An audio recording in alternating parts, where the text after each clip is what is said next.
What would you do if the only thing standing between a $40 million deal and collapse was your signature and your conscience? My name is Noah Keller. I'm 43 years old. For the past 7 years, I've been a senior analyst at Baltrock Ventures, a mid-sized venture capital firm in San Francisco. I've evaluated hundreds of startups, read thousands of pitch decks, and built a reputation for one thing: not flinching when the numbers don't add up.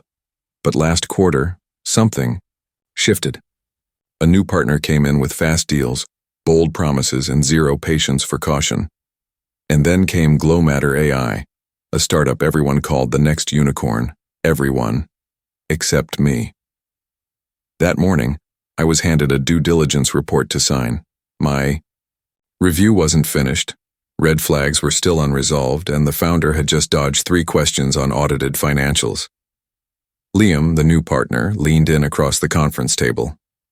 "Sign it," he said, "or we lose the round." I looked down at the signature line. 1 pen stroke and I'd be complicit. Refuse and I'd be alone. That's where the story begins. Not with a deal, but with a decision.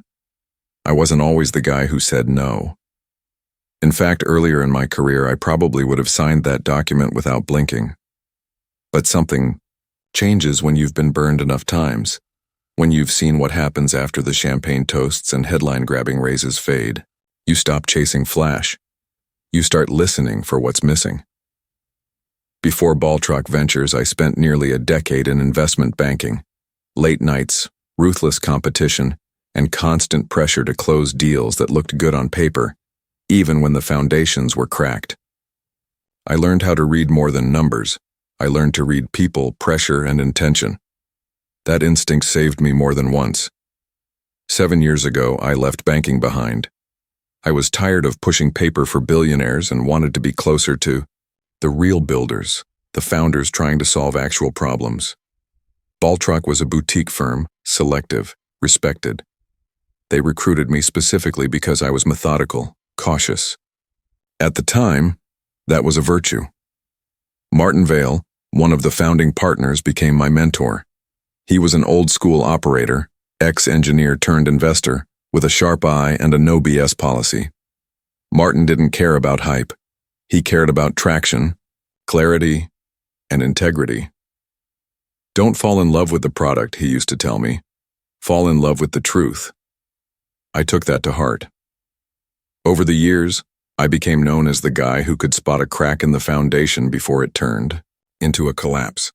My diligence reviews were often slower, yes, but they were thorough.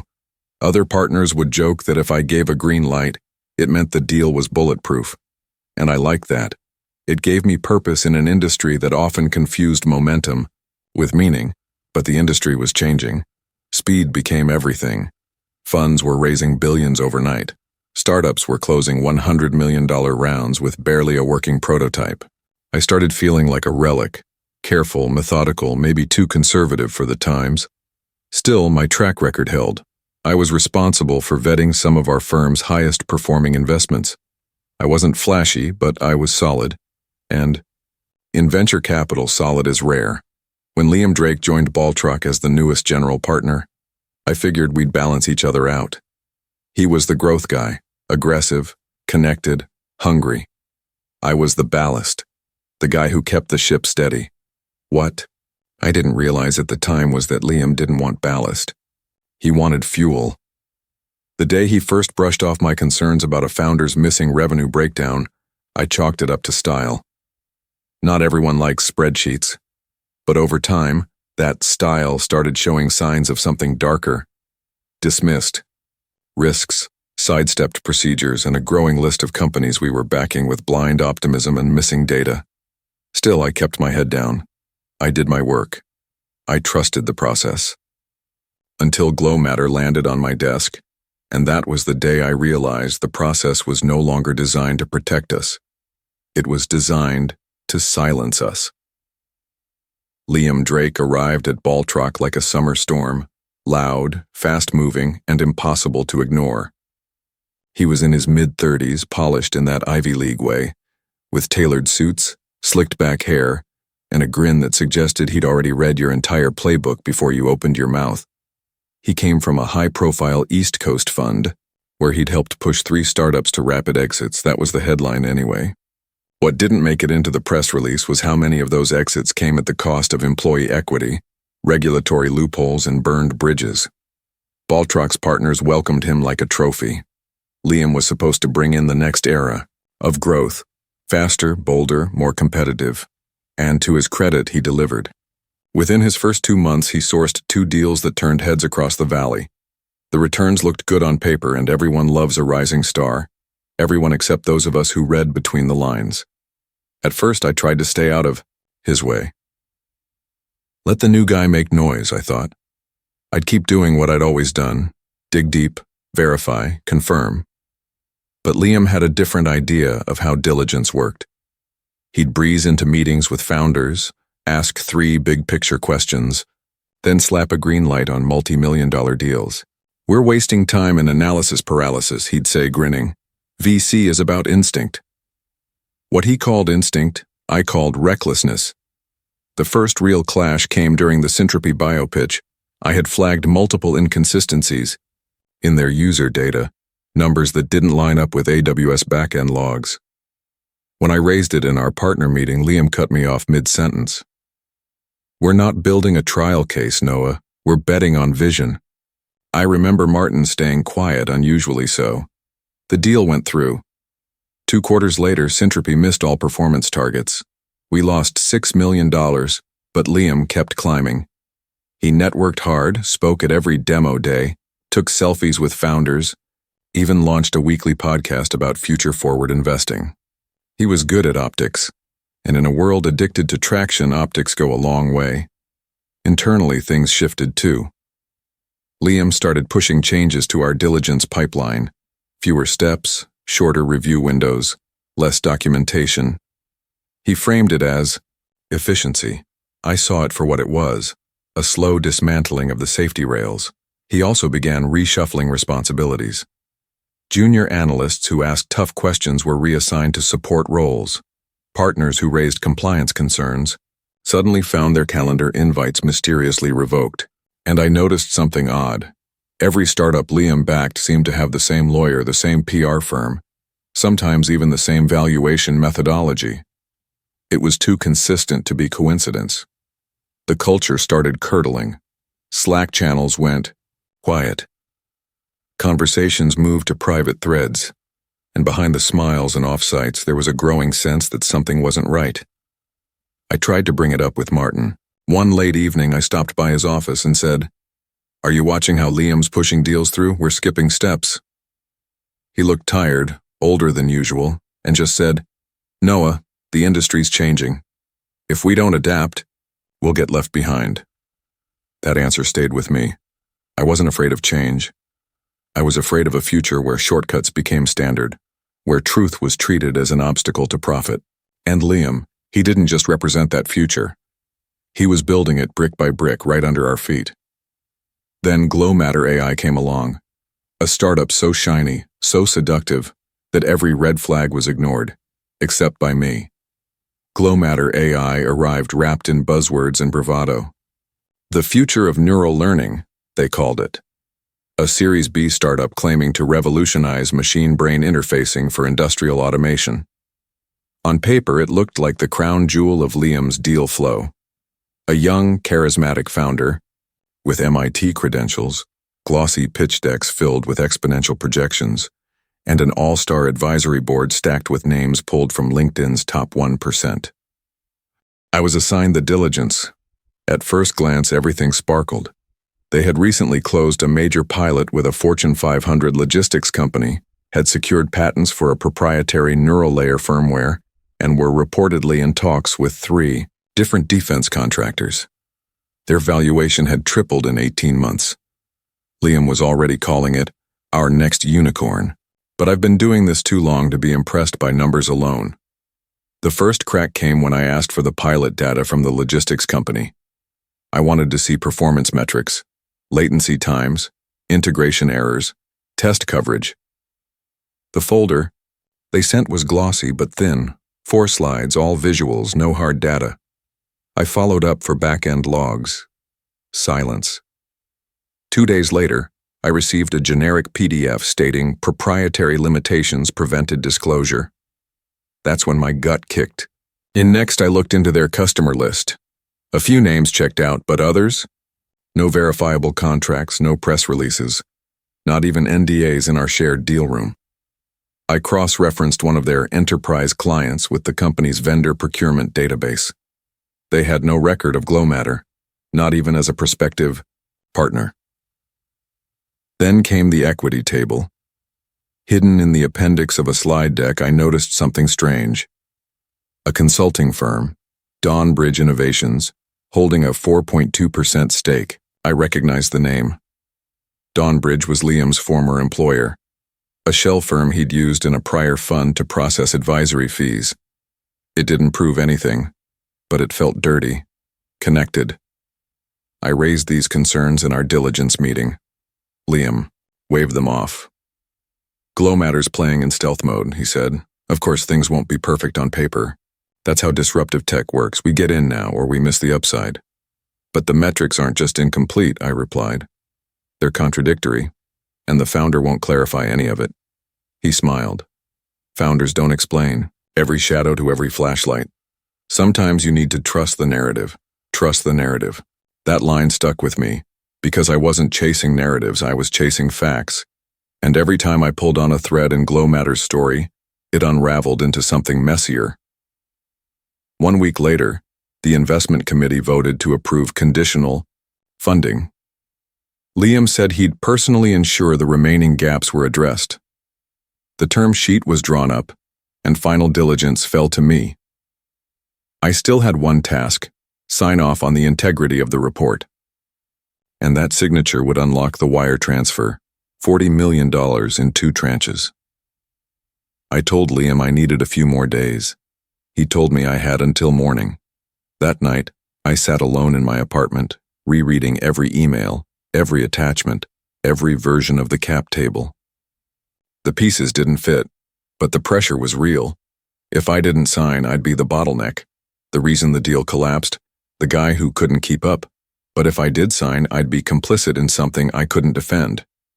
And that was the moment I realized this wasn't a question of risk, it was a question of integrity. I didn't sleep that night. My laptop stayed open on the coffee table, screen glowing with spreadsheets and flagged messages. I kept rereading the diligence drafts, trying to convince myself I was overreacting, that maybe Liam was right. Maybe I was just clinging to old school, caution in a world that had outgrown it. But deep down, I knew better. By 3 a.m., I started a private archive. I downloaded every version of the diligence file I had touched. I saved Slack transcripts between Liam and me, especially the ones where he dismissed key concerns or redirected compliance questions. I took screenshots of internal comments, metadata from edited cap tables, and every email that felt like a brush-off. Not because I knew what I'd do with them yet, but because I knew I might need proof later. Real, time-stamped proof. The next morning, I walked into the office like it was any other day. I smiled at reception, grabbed a burnt coffee from the kitchen, and sat at my desk as if I hadn't just built a digital bunker in the middle of the night. But the moment I opened my inbox, my stomach turned. There it was, an email from Liam. Subject line: final sign-off or urgent. No body text. Just a link to the diligence folder and a reminder: board approval pending your green light. I stared at the screen. I wasn't just being asked to sign off. I was being asked to overwrite the version I had been working on. A cleaner one, scrubbed of my original risk assessments. The financial summary had been modified. The customer section was rearranged. The footnotes had been deleted entirely. No edit history. Just a new file. A perfect little lie. That's when it all clicked. It wasn't just GlowMatter that was compromised. It was the process itself. Someone had overwritten my diligence. Someone with access. Someone who knew exactly what they were doing. I walked to Martin's office. He looked up, surprised. "You good?" he asked. I closed the door behind me. "Did you see the new diligence file?" He didn't answer right away. Instead, he exhaled and looked out the window. Noah, we're in a different phase now. These founders, these rounds, it's a different game. That was it. No denial, no shock, just resignation. He knew, and suddenly I felt cold. The man, who'd once mentored me in discipline and caution, had just confirmed, without saying it, that he'd looked the other way. That afternoon I stopped working on the file. I started working on something else, a timeline. A digital chain of what I'd seen over the last 6 months, every skipped step, every silent override, every red flag that had been buried in the name of momentum.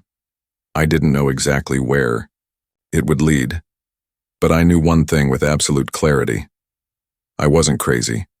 I was surrounded by people who had decided truth was inconvenient, and I was done being part of their silence. The next morning, I made my decision. I printed the latest version of the diligence report, the one Liam had sent, the one that erased everything I had worked on, and placed it beside my original draft. Side by side, the contrast was undeniable. It wasn't just editing, it was erasure. Risk factors gone. Customer inconsistencies smoothed over. And the most telling part? The document properties had been scrubbed. No authorship metadata, no version history. A clean slate. A digital forgery. At 10:14 a.m., I walked into the partner conference room holding both files. Liam was already there, tapping away on his phone, coffee in hand. "We good to go?" he asked, barely looking up. "No," I said. "We're not." He finally looked at me. His smile faltered. "What's the issue?" I placed both reports on the table. "This is what I wrote," I said, tapping the left file. "This is what someone replaced it with." He paused, then leaned back, folding his arms. "It's been revised for clarity, no big deal." "No," I said again. "It's been falsified, and I'm not signing off on it." His tone changed. That smooth polish slipped just enough to reveal what lay beneath. "Noah, do you have any idea how much is riding on this round? 40 million. This isn't the time to get academic." "This isn't academic. It's criminal." There was a moment of silence between us, thick, unspoken calculation. Then, casually, almost too casually, he said, "Look, we can handle this in-house. No need to escalate. You're a smart guy. You've been here long enough to know how this works. Everyone tweaks things, don't make this personal." I stood there, heart pounding. Every fiber of my body told me to leave the room, but I wasn't ready to walk away empty-handed. "Is this why you changed the cap table too?" I asked. "Why is Dawnbridge Innovations listed as a stakeholder?" His eyes flicked, just briefly. That was all I needed. "You've been pushing these deals through to inflate performance," I continued, "and I'm guessing Martin knows." He didn't respond. That silence told me everything. "I'm not signing anything," I said, "and if that makes me the reason this deal fails, so be it." I walked out. Later that night, I got a call. Unknown number. I let it go to voicemail. It was Liam. "Noah, I think we got off on the wrong foot. There's no need for drama here. Come in tomorrow. We'll clean this up together." His voice was smooth again, almost friendly. But underneath it, I heard what it really was. Fear. That was when I knew I wasn't alone. I wasn't the only one who had seen it. A week earlier, I'd gotten a message from a former Baltrock analyst, someone who had left quietly 6 months prior. She hinted at similar patterns: overwritten diligence reports, pushed timelines, selective compliance. So I made the call. Not to HR. Not to Baltrock's legal team. I contacted an outside securities compliance attorney I had worked with years ago on an unrelated case. I sent him my documentation, the metadata, the altered files, the emails. He took one look and said, "This isn't just a governance issue. This is securities fraud." I knew what that meant. Whistleblower protection, formal complaint, possible SEC investigation, and possibly the end of my career in venture capital. But I also knew what it meant if I stayed quiet. More fake startups, more falsified reports, and one day, someone else, maybe a junior analyst just trying to do their job, would get caught in the wreckage. So I sent the documents. And then I waited. Waiting was the hardest part. Each day passed like it was loaded with weight.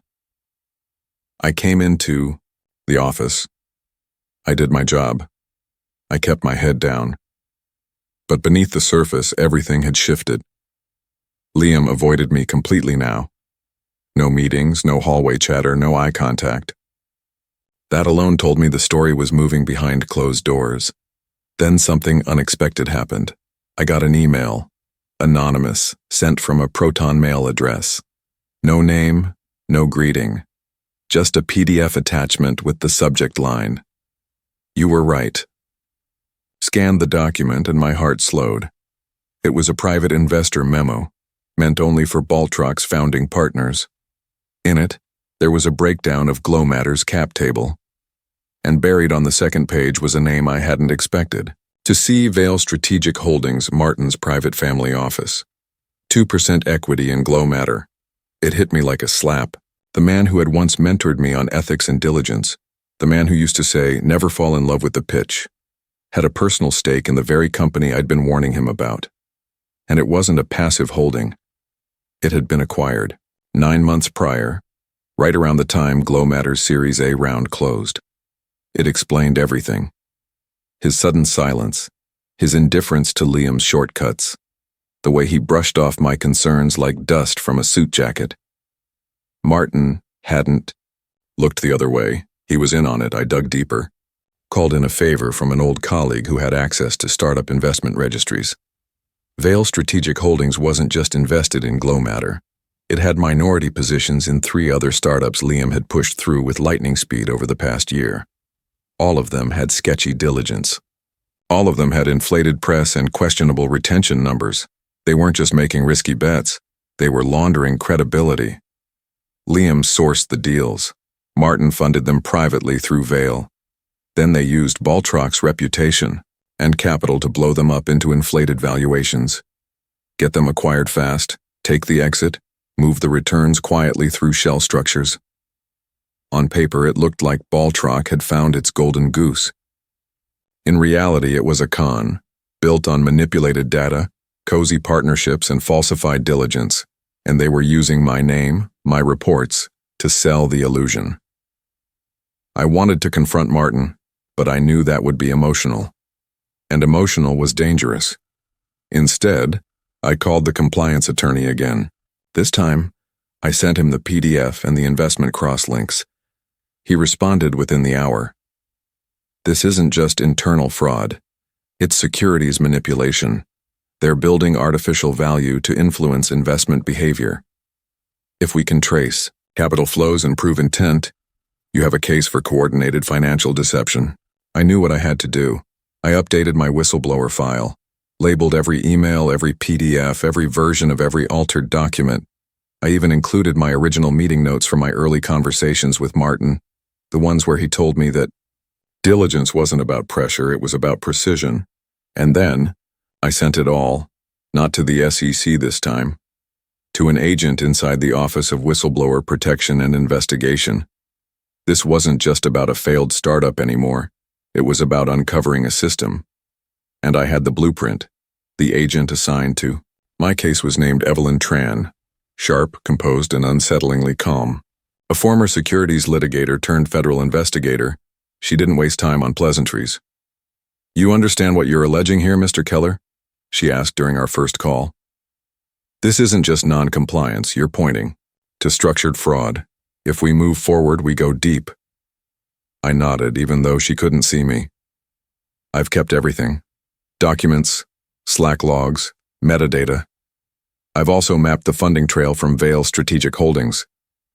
There was a pause, then, I'll need it in full, organized, time-stamped, and preferably with corroboration. I already had a plan for that. In the days that followed, I reached out to 2 former Baltrock analysts. Both had left under ambiguous circumstances. One of them, Maria Soto, had once flagged discrepancies in a different deal Liam had championed. a logistics startup with numbers that bounced like rubber. She had been quietly let go within a month. The other, James Lurie, had covered back-end, audit trails, and often mentioned ghost edits to financial models he couldn't explain. They were hesitant at first. Who wouldn't be? The venture world runs on silence and reputation, but once I shared what I had, once I showed them the cap table overlap, the erased authorship data, the overlapping PR firms, it clicked. They knew. Maria had kept screen captures. James had offline copies of files that didn't match the published diligence packs. Together, we began piecing together a broader picture. 6 deals in total, 4 companies connected to Vail Strategic Holdings, all with patterns of rushed diligence, altered documentation, and inflated projections. We didn't just have a smoking gun. We had a pattern. Evelyn took it seriously. She coordinated with a forensic finance team to recreate the timeline of internal decisions, funding rounds, and how certain documents had been altered before final approvals. I was asked to provide audio recordings, but I hadn't made any. Still, my digital documentation, paired with the corroborating evidence from Maria and James, gave the investigation teeth. Meanwhile, I kept my head down. Baltrock hadn't caught on yet. They were still prepping to announce GlowMatter's Series B closing in the next 2 weeks. I monitored Liam's Slack channel, still full of buzzwords, still coordinating media. Appearances. The momentum was artificial, but the clock was ticking. Evelyn told me to hold my position. Stay normal. We're building an administrative warrant. It needs to be tight. You'll know when it's time. I wanted to ask when. Instead, I said, "What happens if they catch wind of this?" "Then we move faster," she said. "But either way, this won't be a quiet ending." That night I looked over everything again, every file, every message, every version. I had given years of my life to this firm. I had bought into its mission. But somewhere along the way, the mission had been hijacked by people who saw integrity as friction. I didn't know what my future looked like, but I knew what the truth looked like, and now, so did the law. It happened on a Thursday morning just after 9 a.m. I was at my desk, halfway through reviewing a new fintech pitch, when the silence in the office broke like glass. 2 black sedans pulled up outside Baltrock's glass doors. Then came the agents, 4 in total, wearing plain clothes but moving with unmistakable authority. Evelyn was with them, a folder in one hand, her badge in the other. Word traveled fast. Whispers spread. People gathered near the windows. Martin stepped out of his office, phone still pressed to his ear. Liam came out from the media room, a coffee cup frozen halfway to his mouth. "Baltrock Ventures is under federal review," Evelyn said, addressing the room with calm clarity. "All devices and systems are now subject to audit under the Office of Whistleblower Protection and the Securities and Exchange Commission." I didn't move. I didn't need to. The agents split into teams. One headed straight for Liam's office, another into the server room. Evelyn approached Martin. I couldn't hear what she said, but I saw the shift in his posture. He wilted as if decades of practiced control were unraveling in an instant. The next 72 hours moved quickly. GlowMatter's round was frozen. A routine audit of their customer. Contracts revealed that 2 of their largest enterprise clients were completely fabricated. A third had already filed a dispute for misrepresentation. Within days, the startup collapsed. Its founder disappeared from public view, and Baltrock's stake went from gold to ash. The SEC's audit uncovered 6 deals linked to Vail Strategic Holdings, all showing signs of deliberate misrepresentation, falsified diligence documents, and self-dealing. Liam was placed on immediate administrative leave. His laptop was seized, his calendar and email accounts frozen. Martin tried to resign quietly, but Evelyn's office filed a formal complaint of fiduciary breach. Internal records showed that he had knowingly approved investments into companies in which he held personal financial interests, without disclosure. By the end of the following week, Baltrock's limited partners had pulled $80 million in committed capital. The firm suspended operations, pending legal review. My name never came up publicly. Evelyn kept her promise. But inside the industry, people knew. And while I wasn't sure what came next, I knew one thing for certain. The truth had consequences. And this time they had landed exactly where they belonged. In venture capital, people often say speed wins. But speed without oversight doesn't build great companies. It just buries failing ones under a layer of noise. What happened at Baltrock wasn't a momentary lapse of judgment. It was the result of a system that rewards shortcuts, punishes integrity, and treats silence as a strategy. I didn't set out to be a whistleblower. I just refused to pretend I didn't see what I saw, and that's what makes this kind of deception so dangerous. It doesn't require you to lie outright. It just requires you to look away, to let it slide, to sign what everyone else is signing. Over time, that quiet compliance becomes a real risk, not just to your company, but to your name, to who you are. Now, I work with founders who believe that building slowly and steadily is worth it, who knew that trust isn't a branding tool, it's a foundation. I tell them what I've had to prove to myself. A reputation built on truth is slow, but it never crumbles. If this story resonates with you, share it and write in the comments. I fight hard. And if you've ever chosen the hard right over the easy wrong, your voice belongs here too. Sometimes speaking the truth quietly is the loudest thing you can do. Feel free to share your story in the comments. Someone out there might need to hear it.